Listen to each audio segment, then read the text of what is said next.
D boss ಹಾಗೂ D boss ಅಭಿಮಾನಿಗಳಿಗೆ ಇವತ್ತು ಖುಷಿಯ ವಿಚಾರ ಅಂದ್ರೆ ತಪ್ಪಾಗ್ಲಿಕ್ಕಿಲ್ಲ. ರೇಣುಕಾಸ್ವಾಮಿ ಕೊಲೆ ಪ್ರಕರಣಕ್ಕೆ ಸಂಬಂಧಪಟ್ಟಂತೆ ದರ್ಶನ್ ಹಾಗೂ ಇನ್ನುಳಿದ ಆರೋಪಿಗಳನ್ನ ವಿಡಿಯೋ ಕಾನ್ಫರೆನ್ಸ್ ಮುಖಾಂತರವೇ ಇವತ್ತು ವಿಚಾರಣೆಗೆ ಒಳಪಡಿಸಲಾಗಿತ್ತು. ಇದೇ ಸಂದರ್ಭದಲ್ಲಿ ಎರಡು ತೀರ್ಪುಗಳು ದರ್ಶನ್ ಹಾಗೂ ದರ್ಶನ್ ಅಭಿಮಾನಿಗಳ ಪರವಾಗಿ ಬಂದಿದ್ದು ತುಂಬಾ ಖುಷಿ ಪಡುವಂತಹ ವಿಚಾರ. ಮೊದಲನೇದಾಗಿ ದರ್ಶನ್ ಅಭಿಮಾನಿಗಳಿಗೆ ಗುಡ್ ನ್ಯೂಸ್ ಏನಪ್ಪಾ ಅಂದ್ರೆ, ಚಾರ್ಜ್ ಶೀಟ್ ನಲ್ಲಿ ಪೊಲೀಸರು ತಪ್ಪು ಮಾಹಿತಿಯನ್ನ ಉಲ್ಲೇಖಿಸಿರುವುದು. ವೀಕ್ಷಕರೇ, ಹೌದು, ನೀವು ನೋಡುತ್ತಿರುವುದು ಸತ್ಯ.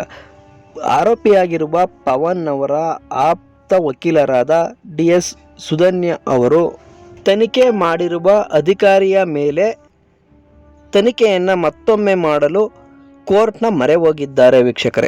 ವೀಕ್ಷಕರೇ, ನೀವು ಇಲ್ಲಿ ಗಮನಿಸಬೇಕಾದ ವಿಚಾರ, ದೀಪಕ್ ಪ್ರದೂಷ್ ಹಾಗೂ ಇನ್ನಿತರ ವ್ಯಕ್ತಿಗಳನ್ನು ದಸ್ತಗಿರಿ ಮಾಡುವ ಸಂದರ್ಭದಲ್ಲಿ ತೆಗೆದಿರುವ ಫೋಟೋ ಅಂತ ಹಾಕಿದ್ದಾರೆ. ಇದೇ ಫೋಟೋವನ್ನು ತೆಗೆದುಕೊಂಡು ಸುಧನ್ಯ ಅವರು ಹೈಕೋರ್ಟ್ನ ಮೆಟ್ಟಿಲೇರಿದ್ದಾರೆ. ಈ ದಸ್ತಗಿರಿ ಮಾಡುವ ಸಂದರ್ಭದಲ್ಲಿ ತನಿಖೆಗೆ ಒಳಪಡಿಸಲಾದಾಗ ಮಾಜರ್ನ ವೇಳೆ ತೆಗೆದ ಫೋಟೋದಲ್ಲಿ ಟೈಲ್ಸ್ಗಳನ್ನು ಅಳವಡಿಸಲಾಗಿದೆ.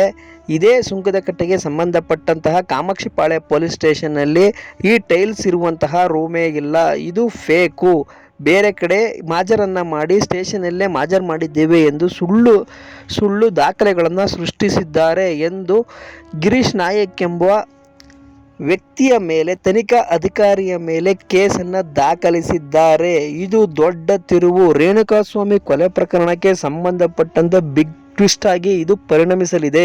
ಚಿಕ್ಕ ಚಿಕ್ಕ ವಿಚಾರಗಳೇ ಮುಂದಿನ ದಿನಗಳಲ್ಲಿ ದೊಡ್ಡ ಗೆಲುವಾಗಿ ಸಂಭ್ರಮಿಸುವಂಥದ್ದು. ಮುಂದುವರೆದು ವೀಕ್ಷಕರೇ, ದರ್ಶನ್ ಅವರ ಪರವಾಗಿ ಹೈಕೋರ್ಟ್ ದರ್ಶನ್ ಅವರು ಉಪಯೋಗಿಸುತ್ತಿದ್ದ ಲೈಸೆನ್ಸ್ ಹೊಂದಿದ ಗನ್ನನ್ನು ತಮ್ಮ ವಶಕ್ಕೆ ಪಡೆದುಕೊಳ್ಳಲು ಲೈಸೆನ್ಸ್ ಅನ್ನು ರದ್ದು ಮಾಡಬೇಕೆಂದು ಹೈಕೋರ್ಟ್ ಮೊರೆ ಹೋಗಿದ್ದ ತನಿಖಾ ಅಧಿಕಾರಿಗಳ ವಿರುದ್ಧವಾಗಿ ಆದೇಶ ಹೊರಡಿಸಿದೆ. ಅದಕ್ಕೂ ಸಂಬಂಧವಿಲ್ಲ, ಆರೋಪಿ ಅಷ್ಟೇ ದರ್ಶನ್ ಅವರು, ಹಾಗಾಗಿ ಅವರಿಗೆ ನೀಡುವಂತೆ ಮತ್ತೊಮ್ಮೆ ಸೂಚಿಸಿದೆ. ಮುಂದುವರೆದು ದರ್ಶನ್ ಅವರು ಜಡ್ಜ್ ಅವರಿಗೆ ಧನ್ಯವಾದವನ್ನು ಸಹ ತಿಳಿಸಿದ್ದಾರೆ. ದರ್ಶನ್ ಅವರಿಗೆ ಟಿವಿಯನ್ನ ಪ್ರೊವೈಡರ್ ಮಾಡಿರುವುದನ್ನ ಕುರಿತು ದರ್ಶನ್ ಅವರು ಜಡ್ಜ್ ಅವರಿಗೆ ಧನ್ಯವಾದವನ್ನು ತಿಳಿಸಿದರು. ಇದೇ ಸಂದರ್ಭದಲ್ಲಿ ಮಾನ್ಯ ಜಡ್ಜ್ ಅವರು ದರ್ಶನ್ ಅವರಿಗೆ, ಅದು ನಮ್ಮ ಕೆಲಸ, ನಮ್ಮ ಕರ್ತವ್ಯವನ್ನು ನಾವು ಮಾಡಿದ್ದೇವೆ, ಅದಕ್ಕೆ ಧನ್ಯವಾದ ತಿಳಿಸುವ ಅವಶ್ಯಕತೆ ಇಲ್ಲ ಅಂತ ತಿಳಿಸಿದರು.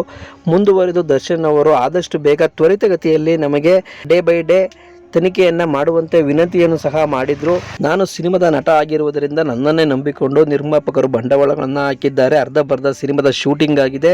ಹಾಗಾಗಿ ಈಗಾಗಲೇ 6 ತಿಂಗಳು ನಾನು ಜೈಲುವಾಸದಲ್ಲೇ ಇರುವುದರಿಂದ ಸಾಲ ಮಾಡಿ ನಿರ್ಮಾಪಕರುಗಳು ಆರ್ಥಿಕ ಸಮಸ್ಯೆಯಿಂದ ಬಳಲುತ್ತಿದ್ದಾರೆ. ದಯಮಾಡಿ ಆದಷ್ಟು ಬೇಗ ಟ್ರಯಲ್ ಅನ್ನು ತ್ವರಿತಗತಿಯಲ್ಲಿ ಮಾಡಿ ಈ ವಿಚಾರಣೆಗೆ ಸಂಬಂಧಪಟ್ಟಂತೆ ಆದೇಶವನ್ನು ಹೊರಡಿಸಬೇಕಾಗಿ ಮನವಿಯನ್ನ ಮಾಡಿದರು.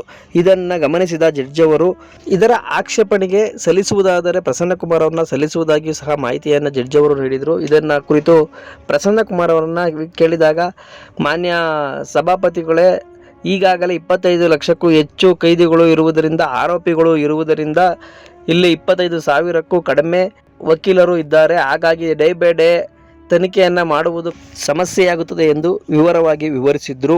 ಇದನ್ನೆಲ್ಲ ಆಲಿಸಿದ ಮಾನ್ಯ ಜಡ್ಜ್ ಅವರು, ಮುಂದಿನ ಸಮಯದ ಅಭಾವ ಇದ್ದಿದ್ದರಿಂದ ಮುಂದಿನ ದಿನಗಳಿಗೆ ಇದನ್ನು ಮುಂದೂಡಲಾಗಿದೆ.